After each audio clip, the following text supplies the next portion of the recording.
Beepbox composition video demonstration Ostinato tips number 2.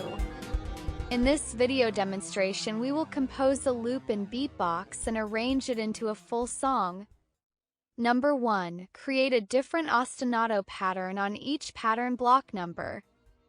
Number 2. The orange instrument is the bass, which needs to have simple patterns using fewer notes. Number 3. The yellow instrument is the keyboard. This will be playing long-held notes.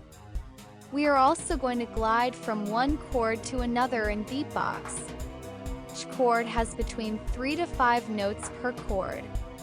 The notes need to be stacked on top of each other. Number 4. The blue instrument will be the melody. This will use notes that are also used in the yellow and orange instrument with some additional notes to connect. The melody notes need to be separate.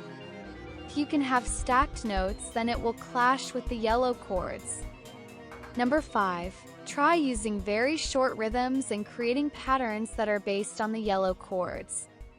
Number 6. The drums can be any beat you want to create.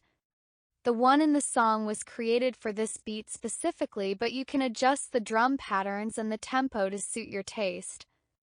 Enjoy!